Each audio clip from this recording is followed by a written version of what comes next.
الحمد لله نحمده ونستعينه ونستغفره ونؤمن به ونتوكل عليه ونعوذ بالله من شرور أنفسنا ومن سيئات أعمالنا من يهده الله فلا مضل له ومن يضلله فلا هادي له وأشهد أن لا إله إلا الله وحده لا شريك له وأشهد أن سيدنا ونبينا ومولانا محمدا عبده ورسوله صلى الله على سيدنا محمد وعلى آله وأصحابه وسلم تسليما كثيرا كثيرا.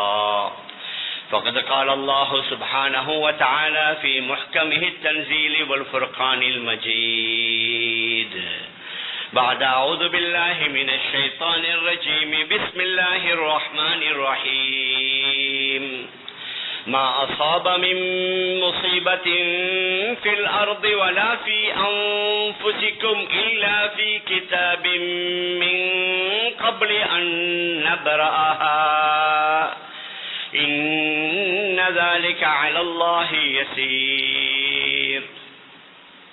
وقال النبي عليه الصلاة والسلام مثل المؤمن كمثل الزرع لا تزال الريح تميله ولا يزال المؤمن يصيبه البلاء رواه مسلم صدق رسول الله صلى الله عليه وسلم. அளவற்ற அருளாளனும் நிகரற்ற அன்புடையவனுமாகிய எல்லாம் வல்ல அல்லாஹு சுப்ஹானஹு வ தஆலா அவனுக்கு அனைத்து புகழும் உரித்தாகுக. அல்லாஹ்வினால் படைத்த உலகத்திற்கு அனுப்பி வைக்கப்பட்ட மனித இனத்திற்கு சீரான நேரான நல்வழியை காட்டுவதற்காக அல்லாஹ்வினால் அனுப்பி வைக்கப்பட்ட நபிமார்கள், ரசூல்மார்கள், தீர்க்கதரிசிகள் அனைவர்களுக்கும் தலைவராக முத்திரையாக கடைசியாக உலகத்திற்கு வருகை தந்து இவ்வுலகத்தில் தான் வாழ்ந்து கொண்டிருந்த காலங்களில் தனக்கு ஏற்படவிருந்த எண்ணற்ற இன்பங்களை, சந்தோஷங்களை, மகிழ்ச்சிகளை பொருட்படுத்தாது ஒவ்வொரு நிமிடமும் வினாடியும் தனது சமூகத்திற்காக, சமுதாயத்திற்காக உழைத்து பாடுபட்ட எனது உயிரினுமினிய ரசூலுல்லாஹி ஸல்லல்லாஹு அலைஹி வஸல்லம் அவர்கள் மீதும் அவர்களை தொடர்ந்து பின்பற்றி வாழ்ந்த அத்துணை நல்லடியார்கள் மீதும் அல்லாஹுவின் சாந்தியும் சமாதானமும் என்றென்றும் உண்டாவதாக. அல்ஹம்துலில்லாஹ்.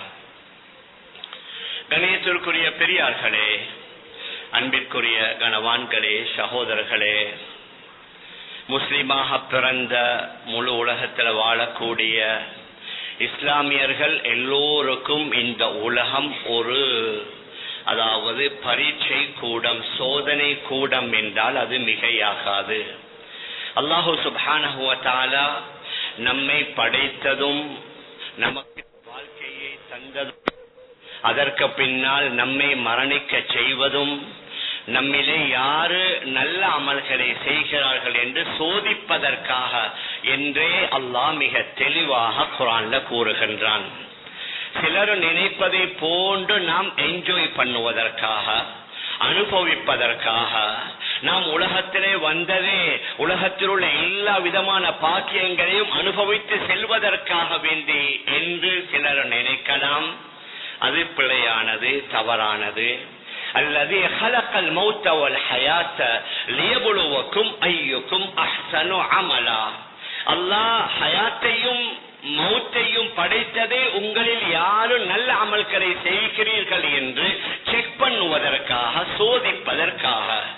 மேலான பெரியார்களே, சகோதரர்களே, அதனால உலகம் தோன்றியது முதல் கியாம நாள் வரைக்கும் உலகத்தில் வாழக்கூடிய இஸ்லாமியர்களுக்கு, முஸ்லிம்களுக்கு சோதனைகள் வந்து கொண்டே இருக்கும் என்று சொன்னால் அது மிகையாகாது. நபி ஸல்லல்லாஹு அலைஹி வஸல்லம் அவர்களுடைய சரியான சஹீஹான ஹதீஸ் முஸ்லிம்ல பதிவாக இருக்குது. மஸலுல் முஃமின் கமஸலி ஸர்அ. ஒரு முஃமினுக்குரிய உதாரணம் விவசாய பயிர்களை போன்று. விவசாய பயிர்கள் லா யஸாலு ரீஹு துமீலுஹு. அந்த விவசாய பயிர்களை, மரம் செடி கொடிகளை நீங்க பாப்பீங்க. காற்று அந்த மரம் செடி கொடிகள்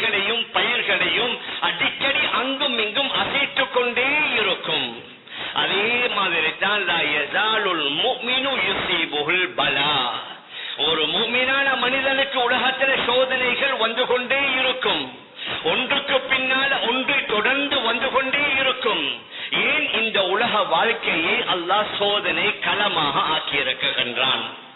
மேலான பெரியார்களே, சகோதரர்களே, அதனால் நாம் ஒன்றை மறந்துவிடக் கூடாது. கடந்த ஒரு வார காலமாக நம்முடைய நாட்டிலே ஏற்பட்ட பயங்கரமான பெரு வெள்ளம், மிக பயங்கரமான மழை, அதே மாதிரி மண் சரிவு, இது போன்ற பல அனர்த்தங்கள் ஏற்பட்ட நேரத்தில் அல்லாஹ்வை ஏற்றுக்கொள்ளாதவர்களை விடுவோம். ஆனால் அல்லாஹ்வை ஏற்றுக்கொண்ட நம்முடைய சிலர்கள் சொல்லுவார்கள் இயற்கை அனர்த்தம். அந்த இயற்கை அனர்த்தம் என்பது பிழையான கண்ணோட்டம். நம்முடைய மார்க்கத்தில் எந்த ஒன்றும் இயற்கை இல்லை. சிலர்கள் எங்கேயாவது வாகனத்தில் ஆக்சிடென்ட் ஆனா அகால மரணம் விடுவார்கள். இல்ல, அல்லாஹுடைய கதா கதிரல் அது ஏற்பாடு. அவர் அந்த வாகனத்திலே அந்த மாதிரி ஒரு ஆக்சிடென்ட் ஏற்பட்டு மரணிப்பார் என்பது அல்லாஹுடைய கதா கதிரல். நாங்க எல்லோரும் கதா கதிரை நம்பி இருக்கிறோம். இந்த அளவுக்கு இந்த ஹதீஸ் ஷரீஃப்ல வருது. அல்லாஹு சுப்ஹானஹு வ தஆலா என்ன செய்தான்? கதபல்லாஹு மகாதீரல் ஹலாயிக், கதபல்லாஹு மகாதீரல் ஹலாயிக் قبل ان يخلق السماوات والارض ب50,000 سنه. உலகத்தில படைப்பினங்களுக்கு ஏற்படக்கூடிய விடயங்களை வானம் பூமியை படைப்பதற்கு 50,000 வருடங்களுக்கு முன்னாலே அல்லாஹ் எழுதி வைத்து விட்டான். இந்த உலகமே, இந்த நிலமே உருவாகல்ல. وكان عرشه على الماء, அல்லாஹ்வுடைய அர்ஷ் தண்ணீரிட இருக்கும் பொழுது உலகத்தில படைப்பினங்களுக்கு என்னென்ன நடக்கும் என்பதை அல்லாஹ் சுப்ஹானஹு வ தஆலா வீதியிலே எழுதி வைத்து விட்டான். சூரா ஹதீத்ல அல்லாஹ் மிக தெளிவாக கூறுகின்றான், மா அஸாப மின் முஸீபத்தின் ஃபில் அர்தி வலா ஃபீ அன்ஃபுஸிகும் இல்லா ஃபீ கிதாபின் மின் கப்லி அன் நப்ரஹா. உலகத்தில் ஏற்படக்கூடிய முசீபத்தோ அனர்த்தமோ துன்பமோ ஃபில் அர்தி, அது நிலத்தில் ஏற்பட்டாலும் சரி, வலா ஃபீ அன்ஃபுஸிகும், உங்களுடைய உடல்களில் ஏற்பட்டாலும் சரி, இவைகளை இல்லா ஃபீ கிதாபின் மின் கப்லி அன் நப்ரஹா, படைப்பினங்களை படைப்பதற்கு முன்னால் லௌஹுல் மஹ்ஃபூத்ல அல்லாஹ் எழுதி வைத்து விட்டதாக குர்ஆன்ல சூரத்துல் ஹதீத்ல அல்லாஹ் மிக தெளிவாக கூறுகின்றான். அதனால இயற்கை அனர்த்தம், இயற்கை என்ற அந்த பதத்தை விட்டு விடுவது நல்லது. அல்லாஹுடைய கதாவுல கதிரில அல்லாஹ் விதியில எதை முடிவு செய்தானோ அது நடந்து கொண்டே இருக்கும். ஆபத்துகளில் இருந்து நாம் தாராளம் நம்மை பாதுகாத்துக் கொள்ளலாம். இஸ்லாத்தில் அதற்கு முழுமையான அனுமதி, அஸ்பாபுகளை எடுக்கலாம். ஆனால் அது நடந்திருந்தால் இது நடக்காது, இப்படி செய்திருந்தால் இப்படி நடந்திருக்காது என்று கூறுவது முஃமினானவர்களுக்கு, அல்லாஹ்வை ஏற்றுக்கொண்டவர்களுக்கு அவ்வளவு நல்லதில்லை. மேலான பெரியார்களே, சகோதரர்களே, அதனால் இது சோதனை கூடம். அவனுடைய சோதனையிலிருந்து உலகத்துல யாரும் தப்பல்ல. சிலர் நினைக்கலாம் பாவிகளுக்கு மட்டும்தான் சோதனை. இல்லவே இல்ல. அல்லாஹு சுப்ஹானஹு வ தஆலா உலகத்துல எல்லோரையும் சோதிப்பான். செல்வத்தை கொடுத்தும் சோதிப்பான், செல்வத்தை எடுத்தும் சோதிப்பான். குழந்தைகளை தந்தும் சோதிப்பான், குழந்தைகளை தராமலும் சோதிப்பான்.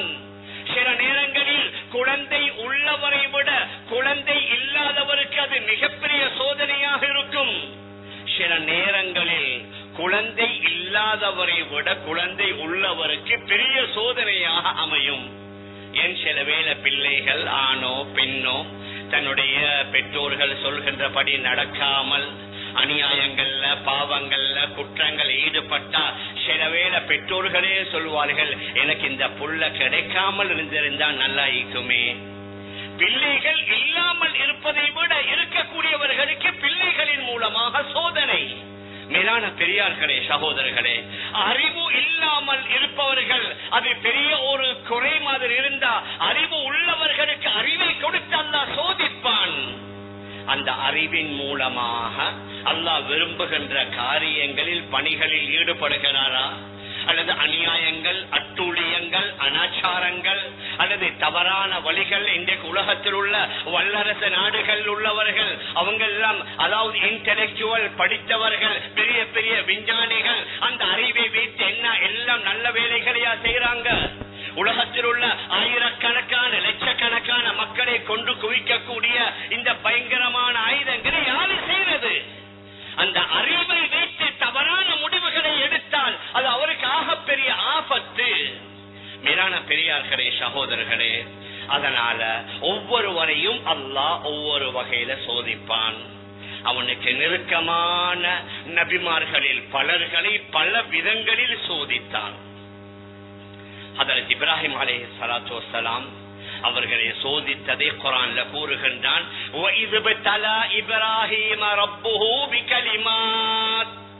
இப்ராஹிமை அவருடைய ரப்பு பல கட்டளைகளை கொண்டு சோதித்ததை நீங்கள் நினைத்து பாருங்கள்.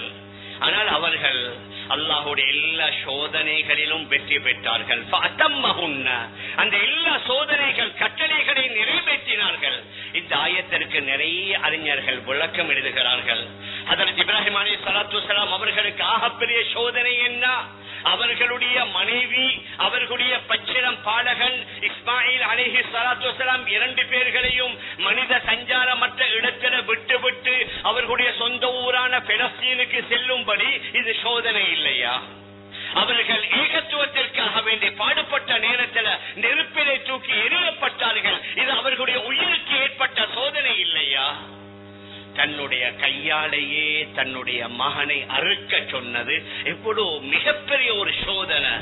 நாங்க பார்க்காம வேற எங்கேயாவது வேறு யாராவது எங்களுடைய பிள்ளைக்கு எதையாவது செய்தாலே எங்களால தாங்கிக் கொள்ளலாம். ஒரு வாப்பா அவர் தன்னுடைய கையால அவருடைய பிள்ளையை அறுக்கும்படி சொன்னது சோதனை இல்லையா? அல்லாஹ் குர்ஆன்ல கூறுகின்றான், இன்ன ஹாதா லஹுவல் பலாஉல் முபீன். நாங்க இப்ராஹிமுக்கு கொடுத்த சோதனை மிகப்பெரிய சோதனை. சோதிக்கிறவன் பரீட்சை வினாத்தாளை எடுத்தவர் சொன்னால் நாங்க கொஞ்சம் கடினமா கஷ்டமா தான் பேப்பர்ஸை ரெடி பண்ணினோம், உண்மையில கஷ்டமாக இருக்கும். ஹதரத் இப்ராஹிம் அலைஹிஸ்ஸலாத்து வஸ்ஸலாம் அவர்களை சோதித்தவன் அல்லாஹ் கூறுகின்றான், இன்ன ஹாதா லஹுவல் பலாஉல் முபீன். நாங்க அவருடைய மகனுடைய விஷயத்துல அவருக்கு கொடுத்த சோதனை லேசான சோதனை அல்ல, மிகப்பெரிய சோதனை. ஹதரத் இப்ராஹிம் அலைஹிஸ்ஸலாத்து வஸ்ஸலாம் அவர்களுக்கு பல விதங்களில் சோதனை. நம்முடைய தலைவர் ரசூலுல்லாஹி ஸல்லல்லாஹு அலைஹி வஸல்லம் அவர்களுக்கு பிறப்பு முதல் இறப்பு வரைக்கும் சோதனை. பிறக்கும் பொழுதே தந்தை இல்லாத அனாதையாக பிறக்குகின்றார்கள். பிறந்து 6 வயசிலேயே தன்னுடைய தாயையும் இழக்குகின்றார்கள். தாயும் இல்ல, தந்தையும் இல்ல. ஹதரத் உம்மு ஐமன் ரலியல்லாஹு அன்ஹா அவர்கள் அல்லவா நபி அவர்களை வளர்க்குகின்றார்கள். அதற்கு பின்னால அவர்களுடைய 25வது வயது, அவர்களை விட 15 வயது கூடிய ஹதரத் ஹதீஜா ரலியல்லாஹு அன்ஹா அவர்களை திருமணம் முடிக்குகின்றார்கள். திருமணம் முடித்ததற்கு பின்னால நபியுடைய 40வது வயதிலிருந்து சோதனைகள் ஆரம்பம். ஆரம்ப வேளையிலேயே இவர்கள் இஸ்லாத்தை பற்றி சொன்னதற்காக மக்காவை விட்டும் அவர்களுடைய முழு குடும்பத்தை அபி தாலிப் என்ற ஒரு மலையில, கல்லு மலையில நாடு கடத்துகின்றார்கள். நாங்க இப்ப ஹஜ்ஜுக்கு போனவங்களுக்கு தெரியும், ஒரு 4 நாள் ஒரு 5 நாள் தான் மீனாவுல கூடாரம், ஏசி, புஃபே சாப்பாடு, டாய்லெட் வசதி, எல்லா வசதியும் இருந்து அந்த 5 நாளை கழிக்கப்பட்ட பாடே சிலர்கள் பெரும் பாடு. ஹதரத் ரசூலுல்லாஹி ஸல்லல்லாஹு அலைஹி வஸல்லம் 2.5 வருடம் வெறும் கல்லு மலையில அவர்களுடைய முழு குடும்பமும் கழித்தார்கள். அல்லாஹ் சோதித்து பார்த்தான். அதற்கு பின்னால மக்காவோட வாழ முடியாமல் மதீனாவுக்கு ஹிஜ்ர செய்கிறார்கள். அவர்கள் மதீனாவுக்கு ஹிஜ்ர செல்ற நேரத்தில் அவர்களுடைய மூத்த மகள் ஸைனப் ரலியல்லாஹு அன்ஹா அவர்களை திருமணம் முடித்திருந்த அநேகமா அபூ சலமா அவர் என்ன ஸைனபை மதீனாவுக்கு போக விடல. நபி அவர்கள் மதீனாவுல, மூத்த மகள் மக்காவுல, 2வது மகள் ருக்கையா ரலியல்லாஹு அன்ஹா எத்தியோப்பியாவுல, ஹபஷாவுல. நபி அவர்களுக்கு அல்லாஹ் சோதனைகளை கொடுக்கலையா? 3 ஆண் பிள்ளைகள் பிறந்தன. அந்த 3 ஆண் பிள்ளைகளும் பால்குடி வயதிலேயே மரணித்து விடுகின்றது. இது நபி அவர்களுக்கு ஏற்பட்ட சோதனை இல்லையா? பின்னால மகள்மார்களை திருமணம் முடித்து கொடுத்து அவர்கள் இல்லற வாழ்க்கையில வாழ்ந்து கொண்டிருக்கிறார்கள். மூத்த மகளும் நபி அவர்களுக்கு முன்னால, இரண்டாவது மகளும் நபியுடைய வஃபாத்துக்கு முன்னால, மூன்றாவது மகளும் நபியுடைய வஃபாத்துக்கு முன்னால. நபி அவர்கள் வஃபாத் ஆகிற நேரத்துல கடைசி மகள் ஃபாத்திமா ரலியல்லாஹு அன்ஹா மட்டும் தான் உலகத்தில் இருந்தார்கள். நபியுடைய 3 ஆண் பிள்ளைகள் பால்குடி வயதுல 3 பெரிய மகள்மார்கள் நபியுடைய வஃபாத்துக்கு முன்னாலே மரணித்து விட்டார்கள். அதனால சோதனைகள் வரத்தான் செய்யும். குர்ஆனிலே அல்லாஹ் கூறுகின்றான், லத்துபுலவுன்ன ஃபீ அம்வாலிக்கும் வ அன்ஃபுசிக்கும், நிச்சயமாக நீங்க உங்களுடைய பொருளிலேயும் சோதிக்கப்படுவீங்க, உங்களுடைய உயிர்களிலேயும் சோதிக்கப்படுவீங்க. வல தஸ்மஉன்ன மினல்லதீன ஊதுல் கிதாப மின் கப்லிக்கும் வ மினல்லதீன அஷ்ரகு அதன் கஸீரா, உங்களுக்கு முன்னால வாழ்ந்த வேதம் கொடுக்கப்பட்டவர்களின் மூலமாக சகிக்க முடியாத சில வார்த்தைகளை காதால கேட்பீங்க. அந்த ஈஸ்டர் அட்டாக்கு பின்னால நாங்க ஒரு சில விஷமிகளுடைய பேச்சுக்களை எங்கட காதால கேட்டோம். வைத்தவர்களின் மூலமாக அதன் கசீரா இன்னும் பல வகையான நோவினைகளை நீங்கள் செவிமடிப்பீர்கள். மேலான பெரியார்களே, சகோதரர்களே, அதனால குர்ஆன்ல அல்லாஹ் சுப்ஹானஹு வ தஆலா பல இடங்கள்ல கூறுகின்றான், பலவிதமான வகையில நாங்க சோதிப்போம். மேலான பெரியார்களே, சகோதரர்களே, அதனால அங்க பாதிக்கப்பட்டவர்களின் மீது நாங்க கட்டாயம் அவர்களுக்காக கவலைப்படுவோம், துஆ செய்வோம், உதவி செய்வோம். அவர்களுக்கு வந்தது அது நல்லது என்று ஒரு நாளும் நாங்க யாரும் சொல்ல மாட்டோம். ஆனால் நாம் எதை சொல்ல வருகிறோம் என்றால், உலக வாழ்க்கை ஒரு சோதனை களம். உலக வாழ்க்கையில மாறி மாறி சோதனைகள் வந்து கொண்டு தான் இருக்கும்.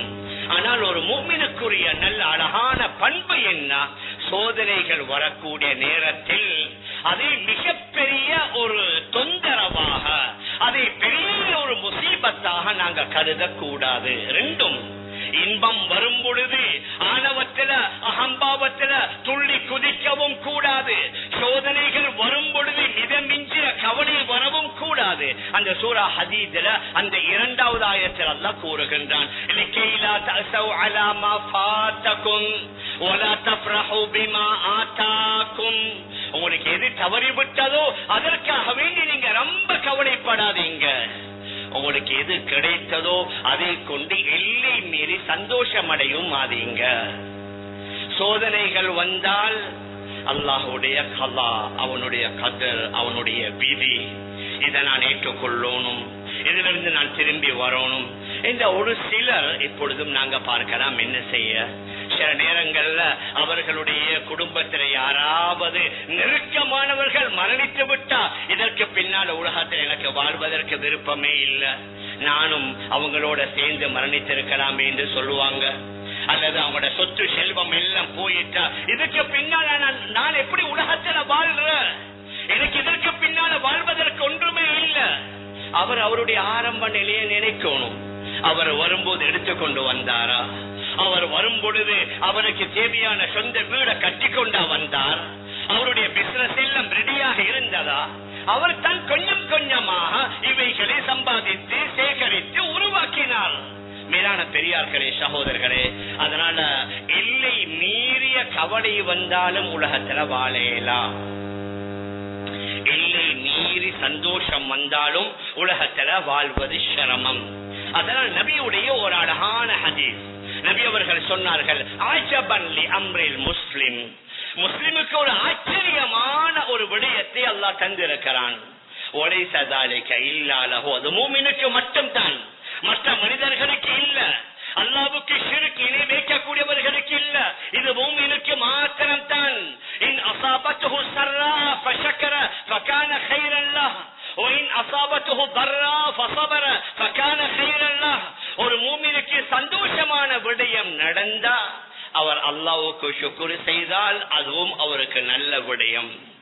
ஒரு துன்பகரமான விடயம் நடந்து அவர் பொறுமை செய்தால் அதுவும் அவருக்கு நல்ல விடயம். பொறுமைக்கு எங்களுக்கு கூலி இருக்குது. எங்களுக்கு எந்த ஒன்று ஏற்பட்டாலும் அதற்கு அல்லாஹ் சுப்ஹானஹு வ தஆலா முழுமையான கூலிகளை தருகின்றான். நிறைய ஹதீஸ் ஷரீஃப்ல வந்திருக்குது, மா யுஸீபுல் முஃமின மின் நஸபின் வலா வஸபின் வலா ஹம்மின் வலா ஹுஸ்னின் ஹத்தா ஷௌகதி யுஷாக்குஹா. ஒரு முஃமினுக்கு ஏற்படக்கூடிய ஒரு சின்ன சோதனை, ஒரு சின்ன களைப்பு, ஒரு சின்ன பசி, அவருடைய கால்ல குத்தக்கூடிய முட்கள் உடுப்பட கால் ஒரு முள்ளு குத்துது, யுகஃபிருல்லாஹு பிஹி ஹதாயா, அதன் மூலம் அவருடைய பாவங்களை அல்லாஹ் மன்னிக்குகின்றான். சங்கடமா தான் இருக்கும், ஆனா நினைக்கணும் இந்த ஒவ்வொரு முசீபத்திலையும் அல்லாஹ் எனக்கு கூலி தருகின்றான். எனக்கு தலைவலி வருதா, எனக்கு காய்ச்சல் வருதா, அல்லது சங்கடமான ஒரு விஷயம் எனக்கு நடந்துச்சா, இவைகள் ஒவ்வொன்றையும் அல்லாஹ் விடமாட்டான். இதற்குரிய முழுமையான கூலிகளை அல்லாஹ் எனக்கு நிச்சயமாக தருவான் என்ற அந்த எண்ணம், அந்த சிந்தனை நம்முடைய உள்ளங்கள் ஆழமாக பதிய வைக்கணும். நபிக்கு பின்னால கூட நபி அவர்கள் ஹயாத்தோடு இருக்கும் பொழுது நான் சொன்னேனே குர்ஆன்ல உயிர் சேதம் பொருள் சேதம் ஏற்படும். நபி அவர்களுடைய சஹாபாக்கள் உஹது யுத்தத்துல கிட்டத்தட்ட 70 பேர் ஷஹீதானாங்க. நபியுடைய சிறிய தந்தை ஹம்சா ரலியல்லாஹு அன்ஹு மிக முக்கியமானவர்கள் ஷஹீதாக்கப்பட்டாங்க. வீரே மஊனா என்ற யுத்தத்துல 70 ஹாஃபிதுமார்கள் அநியாயமாக கொலை செய்யப்பட்டாங்க. நபியுடைய வஃபாத்துக்கு பின்னால ஹஜ்ரத் உமர் இப்னு கத்தாப் ரலியல்லாஹு அன்ஹு அவர்களுடைய ஆட்சி காலத்துல ஜோர்டான்ல அமவாஸ் என்று சொல்லக்கூடிய ஒரு கொள்ளை நோய் ஏற்பட்டுச்சு. அதுல 30,000 சஹாபாக்கள் ஷஹீதானாங்க. ஹஜ்ரத் உமர் ரலியல்லாஹு அன்ஹு அவர்களுடைய ஆட்சி காலத்துல மதீனாவோட பயங்கரமான பஞ்சம். இந்த அளவுக்கு இந்த கிராமத்தில் உள்ளவர்கள் எல்லாம் மதீனாவுக்கு வந்துட்டாங்க. ஆனால் ஹஜ்ரத் உமர் ரலியல்லாஹு அன்ஹு அந்த நேரத்துல மிக உறுதியாக இருந்தாங்க. இவர்கள் எல்லோருக்கும் தேவையான முழு ஏற்பாடுகளை செய்து கொடுக்கணும். ஹஜ்ரத் அம்ர் இப்னு ஆஸ் ரலியல்லாஹு அன்ஹு ஈஜிப்ட்ல இருக்கிறாங்க. லெட்டர் எழுதினாங்க, அவசரமாக எங்களுக்கு நீங்க அதாவது உதவி தொகையோ பணமோ பொருளோ அனுப்புங்க. நான் எதை சொல்ல வரேன், இன்றைக்கு மாஷா அல்லாஹ் எங்கட இலங்கை நாட்டுல நாங்க எல்லாரும் பாதிக்கப்பட்ட பகுதிகளுக்கு பணமோ பொருளோ எடுத்துக்கொண்டு சந்தோஷமா போகிறோமே. இது எங்களுடைய ஆரம்ப முன்னோர்களுடைய ஒரு பழக்கம். மதீனாவோட மிக பயங்கரமான பஞ்சம் ஏற்படுது. அம்ர் இப்னு ஆஸ் ரலியல்லாஹு அன்ஹு 4000 ஒட்டகங்களில் மாவை அனுப்பி வைக்கிறாங்க. கொஞ்சம் யோசிங்க, 4000 ஒட்டகம், 4000 ஒட்டகங்கள்ல மாவை அனுப்பி வைக்கிறாங்க, கோதுமைய. அதே மாதிரி 20 கப்பல்கள்ல இன்னும் அதிகமான தேவையான அந்த மா, பேரீட்டம், பழம் போன்றவைகளை அனுப்பி வைக்கிறாங்க. ஹஜ்ரத் அபூ உபைதா ரலியல்லாஹு அன்ஹு ஜோர்டான்ல இருந்து, ஹஜ்ரத் முஆவியா ரலியல்லாஹு அன்ஹு கூஃபாவுல இருந்து மதீனாவுல கிட்டத்தட்ட 60,000 பேர் ஒன்று சேர்ந்துட்டாங்க. சரித்திரத்துல வருது, ஹஜ்ரத் உமர் ரலியல்லாஹு அன்ஹு ஒரு தடவை இரவேல எல்லாத்துக்கும் சேர்த்திப்ப எங்கட கொலன்னாவ அந்த மஸ்ஜித் ஃபெடரேஷன், அவங்க மட்டுமல்ல கொழும்பு மாவட்ட மஸ்ஜித் ஃபெடரேஷன் எல்லோருமாக சேர்ந்து அந்த பகுதியில் உள்ளவர்களுக்கெல்லாம் உணவு தயாரித்து சமைத்து கொடுத்தாங்க. சில நேரங்களில் 10,000 பார்சல், முன்னநாசி 20,000 பார்சல் கொடுத்ததாக நாங்க கேள்விப்பட்டோம். அல்ஹம்துலில்லாஹ், அதற்குரிய முழுமையான கூலிகள் அல்லாஹ் கொடுக்கணும். ஹஜ்ரத் உமர் ரலியல்லாஹு அன்ஹு சொன்னாங்க, எத்தனை பேர் சாப்பிடுறாங்கன்னு பாருங்க. எண்ணி பார்த்தா 7,000 பேர் ஒரு நாள் இரவு சாப்பாடு சாப்பிட்டு இருக்கிறாங்க. அவருடைய மகன் ஹஜ்ரத் அப்துல்லாஹ் இப்னு உமர் ரலியல்லாஹு அன்ஹு சொல்லுவாங்க, அந்த நேரத்துல எங்கட வாப்பா தஹஜ்ஜுத் தொழுது வீட்டுல தஹஜ்ஜுத் தொழுது விட்டு வீட்டுல அவர் துஆ கேட்கும் பொழுது நான் கிட்ட போய் நின்று கேட்பேன். என்ன கேட்கிறாங்க? அப்ப துஆ கேட்பாங்க, அல்லாஹும்ம லா தஜ்அல் ஹலாக உம்மத்தி முஹம்மத் அலா யதி. யா அல்லாஹ், இந்த முஹம்மது ஸல்லல்லாஹு அலைஹி வஸல்லம் அவர்களுடைய உம்மத்துடைய அழிவை என்னுடைய கையால ஏற்படுத்திடாதே. அவர்கள் துஆவும் செய்தார்கள், மக்களை ஈடுபடுத்தினார்கள். மக்களை 2லையும் ஈடுபடுத்தினாங்க, பல குழுக்களாக பிரிச்சாங்க. கிராமங்களிலிருந்து மதீனாவுக்குள்ள வர முடியாதவர்கள் நீங்க போய் கவனிங்க, அவர்களுடைய ஆரோக்கியத்துக்கு தேவையானவைகளை செய்யுங்க, தானியங்களை கொண்டு போய் கொடுங்க. யார் யார் நோய்வாய்ப்பட்டு இருக்கிறாங்களோ அதற்குரிய வைத்தியங்களை செய்யுங்க. மாதம் பணங்களை கொடுத்தாங்க. கிட்டத்தட்ட 9 மாதம் மதீனாவுல ஒவ்வொரு மாதமும் பல ஆயிரக்கணக்கான குடும்பங்களுக்கு கோதுமைகளையும் பழங்களையும் அதே மாதிரி பேரிட்ட பழங்களையும் கொடுத்ததாக சரித்திரத்தில் பதிவு செய்யப்பட்டிருக்கிறது. மேலான பெரியார்களே, சகோர்களே, ஹிஜ்ரத்துடைய பயணத்துல நாங்க அடிக்கடி கேள்விப்படுறது தானே. ஹஜ்ரத் அப்துர் ரஹ்மான் இப்னு அவ்ஃப் ரலியல்லாஹு அன்ஹு மக்காவிலிருந்து போன முஹாஜிர் சஹாபி. ஹஜ்ரத் சஅத் இப்னு ரபீஅ ரலியல்லாஹு அன்ஹு மதீனாவில் உள்ள அன்சாரி சஹாபி. புகாரில வர ரிவாயத். அப்துர் ரஹ்மான் இப்னு அவ்ஃப் பெரிய செல்வந்தர், பெரிய பணக்காரர். ஆனா மதீனாவுக்கு போகும் பொழுது வெறும் கையுடன் தான் போனார். நபி அவர்கள் என்ன செய்தாங்க? சாட்டி விட்டாங்க. இப்பொழுதும் அல்ஹம்துலில்லாஹ் எங்கட மஸ்ஜித் ஃபெடரேஷன், அதே மாதிரி முஸ்லிம் கலாச்சார திணைக்களம், அகில இலங்கை ஜமியத்துல் உலமா எல்லாம் சேர்ந்து பல பாதிக்கப்படாதவர்களை பாதிக்கப்பட்ட பகுதிகளுக்கு சேர்க்கிறது. அன்று நபி அவர்கள் என்ன செய்தாங்க? மதீனாவில் உள்ள வசதியான அன்சாரின்களை மக்காவில் உள்ள முஹாஜிரின்களுக்கு சகோதரர்களாக மாற்றி விட்டாங்க. ஹஜ்ரத் அப்துர் ரஹ்மான் இப்னு அவ்ஃப் ரலியல்லாஹு அன்ஹு பெரிய செல்வந்தர். மதீனாவில் இருந்த சஅத் இப்னு ரபீஅ ரலியல்லாஹு அன்ஹு அவரும் ஒரு வகையில செல்வந்தர். இவரை சாட்டியதோட சொன்னாங்க, அப்துர் ரஹ்மான், என்னுடைய எல்லாத்திலையும் உங்களுக்கு ஹாஃப், என்னுடைய சொத்துல ஹாஃப், என்னுடைய செல்வங்கள்ல ஹாஃப், எனக்கு என்னென்ன இருக்குதோ அது எல்லாத்திலையும் உங்களுடைய 50%. அது மாத்திரமல்ல, என்னுடைய மனைவிமார்கள் இருக்கிறாங்க 2 பேர். அதுல உங்களுக்கு யாரு விருப்பம் என்று சொல்லுங்க, அந்த ஒரு மனைவியை நான் தலாக் சொல்லி விடுகின்றேன். அவளுடைய ஐத்தா முடிந்ததற்கு பின்னால அவளை நீங்க திருமணம் முடித்து கொள்ளுங்க. எல்லாத்தையும் விடுவாங்க. வாழ்க்கை துணைவி அவ்வளவு சீக்கிரமா யாரும் விட மாட்டாங்க. அதுல சஅத் இப்னு ரபீஅ ரலியல்லாஹு அன்ஹு சொன்னாங்க, உங்களுக்கு இஷ்டம்னா என்னுடைய ஒரு மனைவியை தலாக் சொல்கின்றேன். அவருடைய இத்தா முடிந்ததற்கு பின்னால நீங்க திருமணம் முடித்துக் கொள்ளுங்க. அவர்கள் அப்படி அதற்கு மேல இவர்கள் சொன்னாங்க, பாரக்கல்லாஹு லக ஃபீ அஹ்லிக வ மாலிக, உங்களோட குடும்பத்திலையும் அல்லாஹ் பரக்கத் செய்வானாக, உங்களோட தொழில் செல்வத்திலையும் அல்லாஹ் பரக்கத் செய்வானாக. அவங்களோட ஒன்றும் எனக்கு வேண்டாம், எனக்கு மதீனாவுடைய பஜார காட்டித்தாங்க. மக்கால பெரிய வியாபாரி மதீனாவுக்கு வந்து மதீனாவுடைய மார்க்கெட்ல தயிர், நெய், மோர் வியாபாரம் செய்ய ஆரம்பித்தாங்க. எங்கட பெரிய பெரிய சில வியாபாரிகள் அவங்களோட முழு சொத்தும் சில வேளை இந்த வெள்ளத்தினால மழையினால பாதிக்கப்பட்டிருக்கலாம். அவர்களுக்குரிய பெரிய ஒரு பாடம், நாங்க மறுக்க ஜீரோல இருந்து வருவோம், அல்லாஹ் எங்களை கைவிட மாட்டான். ஹஜ்ரத் அப்துர் ரஹ்மான் இப்னு அவ்ஃப் ரலியல்லாஹு அன்ஹு மதீனாவுடைய மார்க்கெட்ல தயிர், மோர், நெய் வியாபாரம் செஞ்சாங்க. பின்னால் அல்லாஹு அக்பர் அவர்களுக்கு கொடுத்த செல்வம் உண்டா, எங்களுக்கு அதை கணக்கிட முடியாத அளவுக்கு அல்லாஹ் செல்வத்தை கொடுத்தான். நாம் எதை சொல்ல வருகிறோம் என்றா, ஹிஜ்ரத்துடைய வேளையில நபி அவர்கள் சாட்டி விட்ட மாதிரி இன்றைக்கு நாங்க அல்ஹம்துலில்லாஹ் சாட்டப்பட்டிருக்கிறோம். எங்களவர்களும் அல்ஹம்துலில்லாஹ் ஒரு வாரத்திற்கு மேலாக அந்தந்த ஊருல உள்ள அவர்கள் பணங்களையும் பொருட்களையும் சேகரித்துக் கொண்டு பாதிக்கப்பட்ட பகுதிகளுக்கு சென்று அவர்களுடைய துன்பத்தில் பங்கு கொள்கிறார்கள். அவர்களுக்குரிய கூலிகளை அல்லாஹ் முழுமையாக கொடுக்க வேண்டும். ஆனால் நாங்க ஒன்றை மறந்துடக்கூடாது, சில நேரங்களில் சில பாதிக்கப்பட்டவர்களுக்கு கூடுதலாக கிடைக்குது, சில பகுதிகள்ல மிக குறைவாக போயிருக்குது. அதனால இந்த பாதிக்கப்பட்டவர்களுக்கு அனர்த்த இதுல பாதிக்கப்பட்டவர்களுக்கு உதவி செய்வதற்கும் ஒரு முறைய முஸ்லிம் கலாச்சார திணைக்களம், நம்முடைய அகில இலங்கை ஜமியத்துல் உலமா ஆர்சிசி, அதாவது ரிலீஃப் கோஆர்டினேட்டர் சென்டர் என்று எங்கட தலைமையகத்துல உருவாக்கி மக்களுக்கு வழிகாட்டுறாங்க.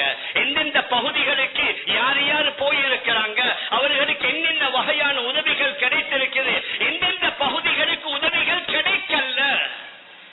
என்னுடைய விருப்பம் நாங்க விரும்புற பகுதிகளுக்கு போறல்ல, எந்த பகுதிகளுக்கு தேவை இருக்குதோ அங்கத்தான் நாங்க போகணும். நாங்க இந்த அவர் கூட்டாளி இருக்கிறாரு, இவர் நண்பர் இருக்கிறாரு, என்னுடைய பார்ட்னர் இருக்கிறாரு, நான் அந்த ஊருக்கு இன்னும் போயில்ல அதனால அங்க போகணும் என்பதல்ல. இந்த நேரத்தில் யாருக்கு கடும் தேவை, எங்கட 25 மாவட்டங்களில் 8 மாவட்டங்கள் கடுமையாக பாதிக்கப்பட்டிருக்குது. அதுல கொழும்பு, அதற்கு பின்னால கண்டி, ஆக முதலாவது இடத்தில் இருக்கிறது புத்தளம் மாவட்டம். புத்தளத்தில் 3 லட்சத்துக்கும் அதிகமான குடும்பங்கள் பாதிக்கப்பட்டிருக்கிறாங்க. அதே மாதிரி புலனறுவ மிகப்பெரிய பாதிப்பு, குருநாகல மாவட்டம் பாதிப்பு, பதுல்ல மாவட்டம் பாதிப்பு, கேகோல் டிஸ்ட்ரிக்ட் அதுவும் பாதிப்பு. மேலான பெரியார்களே சகோதரர்களே, ஒரு 7-8 மாவட்டங்களை இனம் கண்டிருக்கிறோம். அங்கே பாதிப்புகள் அதிகம். அதுல சில மாவட்டங்களுக்கு உதவிகள் கூடுதலா போயிருக்குது. இன்னும் சில மாவட்டங்களுக்கு மிக குறைவான உதவி. அதுல புத்தளம் மாவட்டம், பொலன்னருவ, குருநகர, கேகோல் மாவட்டங்களுக்கு போன உதவிகள் குறைவு. மேலான பெரியார்களே, சகோதரர்களே, நாங்கள் எல்லோரும் விரும்புகின்றோம் அவர்களுக்கு பூர்த்தியான எங்களால முடியுமானதை செய்யணும் என்று சொல்லித்தான் சிரமப்படுகின்றோம், கஷ்டப்படுகின்றோம். அதனால எங்கெங்க உதவிகள் போகலையோ அந்த இடங்களை இனம் காணணும். அதற்கு பொறுப்பானவர்கள்ட்ட நாங்க கேட்கணும். அவர்களுக்கு என்னென்ன தேவைகள் என்பதையும் எல்லோரும் ஒரே பொருளை சேகரிக்கிறது இல்லை. சில வேளை பொருள்கள் போதும். இப்பொழுது வேற அவங்களோட சொந்த வீடுகள்ல போய் குடி அமருவதற்கு வேற வகையான, உதாரணமா அவங்களுக்கு ரைஸ் குக்கர் தேவை, அவங்களுக்கு அடுப்பு தேவை, அவங்களுக்கு மெட்ரஸ் தேவை, அவங்களுக்கு பாய் தலையணைகள் தேவை. எந்தெந்த பகுதியில் என்னென்ன தேவைகள் இருக்குது. நாங்க எல்லாரும் சாப்பாட்டு சாமான், உணவு சாமான மட்டும் எடுத்துக்கொண்டு போறல்ல, எந்தெந்த பகுதியில் உள்ளவர்களுக்கு என்னென்ன தேவைகள் இருக்குது என்று இனம் கண்டு அதை கொண்டு போய் கொடுத்தால் அவர்களுக்கு இன்னும் சந்தோஷமாக இருக்கும். மேலான பெரியார்களே, சகோதரர்களே, ஆனா விசேஷமாக சொல்வதாக இருந்தால் எங்கட கொழும்புல, கொலன்னாவ, அந்த வெள்ளம்பிட்டி ஏரியாவுல தண்ணீர் கூடுதலாக வந்து 10 அடி 15 அடி வந்ததற்கு பின்னால பல குடும்பங்கள் அவர்கள் வராதுன்னு நினைச்சு இருந்துட்டாங்க. ஆனால் இப்பொழுது தண்ணீர் தலைக்கு மேல வந்ததற்கு பின்னால அவர்களுடைய ஒவ்வொரு நிமிடமும் எப்படி கடிஞ்சிருக்கும் என்று சொல்லேன். இன்னும் எவ்வளவு நேரம் தண்ணி எவ்வளவு கூடும், எங்கட தலைக்கு மேல கூரைக்கு மேலால வந்த எங்கட நிலைமைகள் என்ன என்று தத்தளித்துக் கொண்டிருந்த நேரத்தில் தான் மாஷா அல்லாஹ் நம்முடைய பேருவேலை மீனவ சகோதரர்கள் 30க்கும் மேற்பட்ட போர்டுகளை கொண்டு வந்து, சில ராணுவ வீரர்கள் கூட பின்வாங்கிய நேரத்தில் இவர்கள் தைரியமாக இரவு வேளையில குதித்து அங்கிருந்த ஆண்கள், பெண்கள், வயோதிபர்கள், சிறுவர்களை அவர்களை கொண்டு வந்து பாதுகாப்பான இடத்திற்கு சேர்த்தார்கள் என்றால் அது நிச்சயமாக அவர்களுக்குரிய கூலிகளை அல்லாஹ் கொடுப்பான். மேலான பெரியார்களே, அன்பிற்குரிய கணவான்களே, சகோதரர்களே, நான் எதை சொல்ல வருகிறேன் என்றால், கொழும்புல அல்ஹம்துலில்லாஹ் விசேஷமாக நம்முடைய இந்த கொல்பிட்டி பகுதி, அதே மாதிரி பம்பளப்பிட்டி, வெள்ளவத்த, தெஹிவேல, ஜாவத்த, கிரடப்பன, இங்க நிறைய வியாபாரிகள் இருக்கிறார்கள். எல்லோரும் நாங்க கொழும்பிலே பிறந்து வளர்ந்தவர்கள் இல்ல. எங்கட ரம்புக்கெல்ல கல்ஹின்னைக்கு பக்கத்தில் உள்ள அந்த ஊர்ல ஒரு கிராமமே சென்று இரவுல படுக்குகின்றார்கள். அடுத்த நாள் காலையில அவர்களில் அநேகமானவர்களை காணல. இவ்வாறு பல அனர்த்தங்கள். நாம் எதை சொல்ல வருகிறோம் என்றால், நாங்கள் எல்லோரும் கொழும்பை பிறப்பிடமாக கொண்டவர்கள் அல்ல, நான் உட்பட. ஆனால் இப்பொழுது நாங்க வந்து அல்ஹம்துலில்லாஹ் அல்லாஹ் நம்மை நல்ல நிலையில வைத்திருக்கிறான். நான் ஒரு 5000, 10,000, ஒரு 50,000 கொடுத்து ஓரமாகுவது இல்ல. இங்க இருக்கிற ஒவ்வொரு செல்வந்தரும் ஒரு ஊர்ல ஒரு மஹல்லாவை பாரம் எடுக்கலாம். ஒரு ரோட்ல 30 வீடா, அந்த 30 வீடு 20 வீடை பாரம் எடுக்கலாம். அந்த ஒவ்வொரு வீட்டுக்கு என்னென்ன தேவை, எத்தனையோ வியாபாரிகள் இருக்கிறாங்க. அரசாங்கம் செய்வாங்க, அதுல மாற்ற கருத்து இல்ல. வெளிநாட்டுகள் இருந்து நிறைய பணங்கள் வந்து கொண்டிருக்குது, அதனால நிச்சயமா செய்வாங்க. அந்த ப்ரொசீஜர் அது மிச்சம் நீட்டம். அவர்கள் முழு புள்ளி விவரங்களை எடுத்துட்டு பின்னால் இன்ஷா அல்லாஹ் செய்வாங்க. ஆனால் ஆரம்ப கட்டமாக இவர்களை அங்கே குடி அமர்த்துவதற்கு, அவங்களோட சின்ன சின்ன வியாபாரங்களை மீண்டும் ஆரம்பிப்பதற்கு தாராளமாக எங்களால உதவிகளை செய்யலாம். மேலான பெரியார்களே, சகோதரர்களே, அதனால் நிறைய செல்வந்தர்கள் இருப்பீங்க. ஒரு சின்ன தொகையை கொடுத்துட்டு நாங்க ஓரமாக எல்லாம் உங்களுக்கு தெரிந்த பல ஊர்கள், உங்களோட வியாபாரம் செய்யற பல சின்ன சின்ன வியாபாரிகள், அவர்களை கூப்பிடுறது பரவாயில்லை, நீங்க தர வேண்டிய கடன் அதை நான் கேன்சல் பண்ணிட்டேன், நீங்க மீண்டும் பிசினஸ் ஆரம்பிங்க, இதாங்க உங்களுக்கு ஒரு 1 மில்லியனுடைய பொருள், நீங்க போய் பிசினஸ் ஆரம்பிங்க, செய்யுங்க. மேலான பெரியார்களே, சகோதரர்களே, இந்த சில நேரங்கள் ஒன்றும் இல்லாதவர்கள் நிறைய செய்கிறார்கள். நம்முடைய தெஹிவரையினுடைய மஹல் அந்த பகுதியில ஒரு விதவை தாய் இந்த டிசம்பர் கடைசியில் உம்ராவுக்கு போவதற்கு அந்த தாயும் அவளுடைய 2 மகள்மார்கள் 14 வயசு 12 வயசு 3 பேர் உம்ராவுக்கு போறதுக்கு பணத்தை சேகரித்து வைத்திருந்தாங்க. இந்த இன்சிடென்ட் கேள்விப்பட்டதோட உம்ராவை கேன்சல் பண்ணிவிட்டு மகள்மார்கள் தான் வந்து சொல்லிக்கிறாங்க, உம்ராவுக்கு எப்போ போகலாம் உம்மா, இந்த தடவை பாதிக்கப்பட்டவர்களுக்கு நாங்க கொடுப்போம் என்று அந்த உம்ராவுக்கு செல்வதை விட்டு விட்டு இந்த பாதிக்கப்பட்டவர்களுக்கு அந்த பணத்தை கொடுக்கறாங்க. அதை விட ஆச்சரியம், அங்குள்ள ஒரு இஸ்லாமிய பாடசாலையில கிரேட் 1ல படிக்கிற ஒரு முஸ்லிம் மாணவர் அவர் வீட்டுல உண்டியல் சேர்த்திக்கிறாரு. ஏன் எத்தனையோ வருஷமா உண்டியல்ல பணம் போட்டு ஒரு பைஸ்கல் ஒன்று வாங்கணும்னு சொல்லி பணம் சேகரித்தவர் ஆங்காங்கே சோசியல் மீடியாவுக்கல்ல கண்ட காட்சியை கண்டு அவர் வாப்பாட்ட சொல்லிக்கிறாரு, எனக்கு பைக் பிறகு வாங்கலாம் அப்படின்னு அந்த உண்டியலை கொண்டு வந்து அவருக்கு படித்து கொடுக்கக்கூடிய ஆசிரியர்கிட்ட குடித்திருக்கிறாரு. இந்த உண்டியல் உள்ள பணத்தை பாதிக்கப்பட்டவர்களுக்கு கொடுங்கன்னு சொல்லி இப்படி நிறைய நிகழ்ச்சிகளை சொல்லலாம். இன்னும் ஒரு இளம் பெண்மணி, அவருக்கு ஒரு ஜொப் ஒன்று கிடைச்சிருக்குது. இந்த மாசம் தான் அவளுடைய நவம்பர் மாசத்துடைய முதலாவது சம்பளம் கிடைச்சிருக்குது. அந்த முழு சம்பளத்தையும் கொடுத்துட்டா பாதிக்கப்பட்டவர்களுக்கு கொடுங்க. நான் எதை சொல்ல வாரேன்டா, சாதாரணமானவர்கள், வறுமையில வாழக்கூடியவர்கள், அவர்கள்ட்ட பெருசா ஒன்றும் இல்லை, அவங்க கொடுத்தது 100க்கு 100. நான் வேண்டிக் கொள்வது செல்வந்தர்கள்ட்ட, உங்கள்கிட்ட இருக்கிற மில்லியன் கணக்கான பணத்துல ஒரு 5% கொடுங்களேன். உங்கள்கிட்ட இருக்கிற உங்களோட மொத்த சொத்து, உங்களோட மொத்த கேபிட்டல், உங்களோட மொத்த வருமானத்துல ஒரு 5% நீங்க கொடுத்தீங்கன்னா இன்ஷா அல்லாஹ் இலங்கையில் உள்ள எல்லோருடைய இந்த பாதிப்புகளை நாங்க தீர்த்து கொள்ளலாம். மேலான பெரியார்களே, அன்பிற்குரிய கணவான்களே, சகோதரர்களே, அதனால் நான் ஆரம்பத்துல சொன்னேனே, இந்த உலகம் ஒரு சோதனை கூடம். ஏழைகள், வறியவர்கள், கஷ்டப்பட்டவர்களுக்கு இதன் மூலம் சோதனை என்றா, செல்வந்தர்களுக்கு அல்லாஹ் செல்வத்தை தந்து சோதிக்கிறான். இந்த நேரத்தில் நீங்க செலவழிக்கிறீங்களா இல்லையா? செல்வந்தர் செல்வம் மாத்திரமல்ல, குல்லு மஅரூஃபின் சதகா, உங்களுடைய ஒவ்வொரு நல்ல காரியமும் சதகா தான்.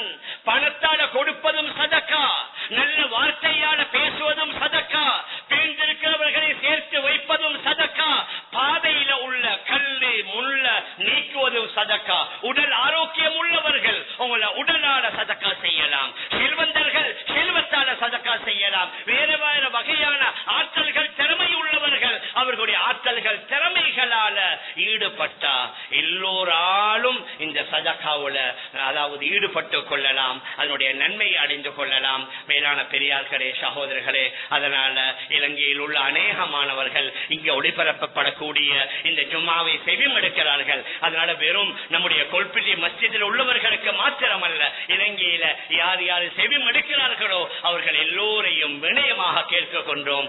அவர்களுடைய கவலையில நாங்களும் பங்கு கொள்வோம், அவர்களுடைய கஷ்டங்களை நீக்குவோம். என்னென்ன வகையான உதவிகள் அவர்களுக்கு தேவை என்று இனம் கண்டு அவசரமாக அவர்களை பழைய நிலைக்கு கொண்டு வருவதற்கு நாங்கள் முயற்சி செய்வோம். எல்லாம் வல்ல அல்லாஹ் அதற்குரிய சந்தர்ப்பங்களை நம் எல்லோருக்கும் தந்தருள்வானாக.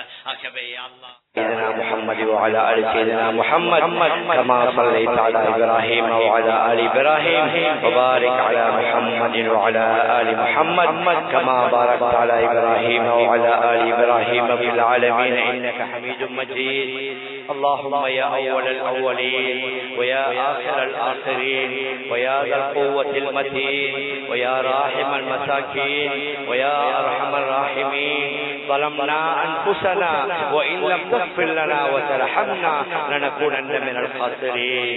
يا حي يا قيوم يا حي يا قيوم يا حي يا قيوم برحمتك نستغيث، أصلح لنا شأننا كله ولا تكلنا إلى أنفسنا طرفة عين. اللهم أعز الإسلام والمسلمين، اللهم أعز الإسلام والمسلمين، اللهم انصر الإسلام والمسلمين، اللهم احفظ الإسلام والمسلمين. اللهم حوالينا ولا علينا، اللهم حوالينا ولا علينا، اللهم على الآكام والآجام والجبال ومنابت الشجر وبطون الأودية، اللهم صيبا نافعا، اللهم صيبا نافعا، اللهم صيبا نافعا.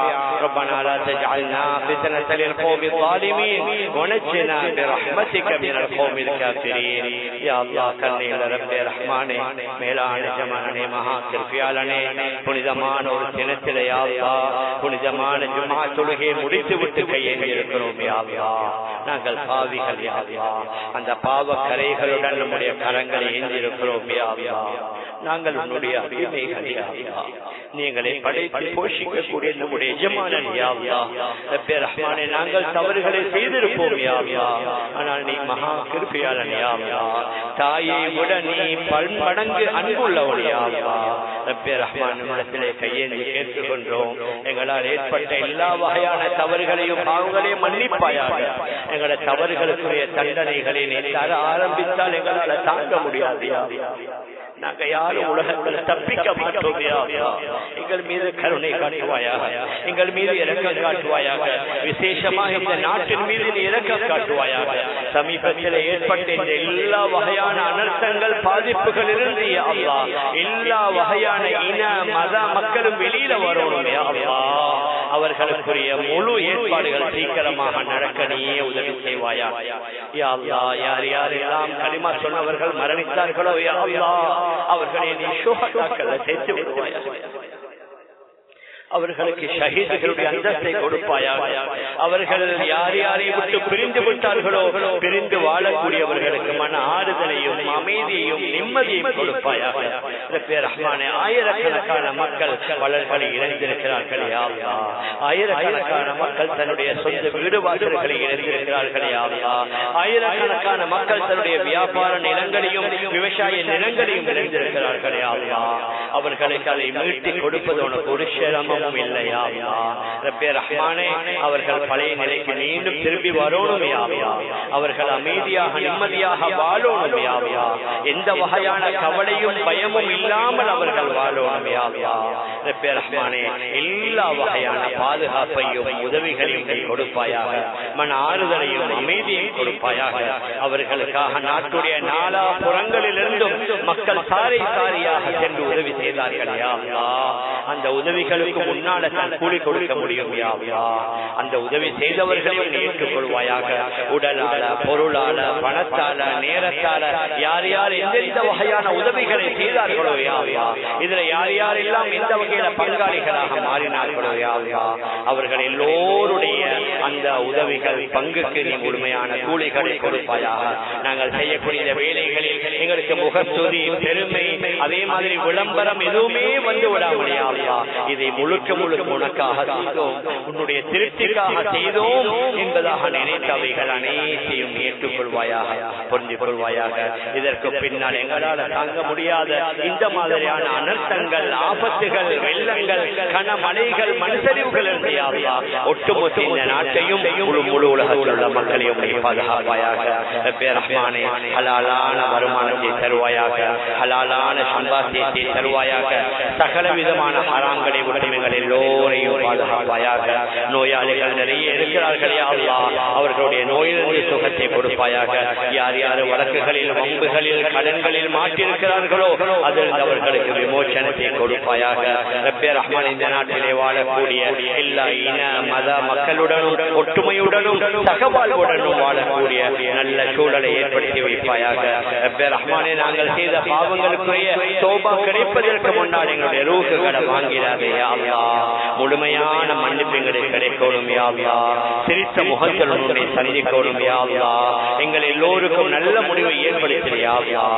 முஸ்லிமாக பிறந்து முஸ்லிமாக வாழ்ந்து யா அல்லாஹ் எங்களோட முடிவை மோசமாக்கிறாதே யா அல்லாஹ். எங்கள் எல்லோருடைய முடிவை நல்ல முடிவாக யா அல்லாஹ். கலிமாவுடன் மரணிக்கக்கூடிய பாக்கியத்தை தருவாயாக. வெளிநாடுகளிலிருந்து யார் யாரெல்லாம் உதவிகள் செய்து கொண்டிருக்கிறார்களோ அதற்கு ஏற்பாடுகளை செய்து கொண்டிருக்கிறார்களோ யா அல்லாஹ், நீ அவர்களையும் கபூல் செய்வாயாக. அவர்களுக்கு உரிய முழுமையான கூலிகளை கொடுப்பாயாக. ரப்பே ரஹ்மானே, மேலான ஜமானே, மகா கல்வியாளனே, எங்களை விட்டு பிரிந்த எங்களுடைய பெற்றோர்கள், நண்பர்கள், உறவினர்கள், தெரிந்தவர்கள், அவர்கள் எல்லோரையும் புரிந்து அவருடைய மறுமை வாழ்க்கையை சிறப்பானதாக, சிறந்ததாக, கைரானதாக ஆக்கி வைப்பாயாக. இந்த சிறிய துஆவை ஏற்று கபூல் செய்வாயாக. ரப்பனா ஆத்தினா ஃபித் துன்யா ஹஸனா வ ஃபில் ஆখিরাতি ஹஸனா வ கினா அஸாபன் நார். ரப்பனா இக்ஃபிர் லனா வர்ஹம்னா வ லிவாலிதீனா வ லிமுஅல்லிமீனா வ லிஜமீஇல் முஃமினீன வல் முஃமினாத் வல் முஸ்லிமீன வல் முஸ்லிமாத்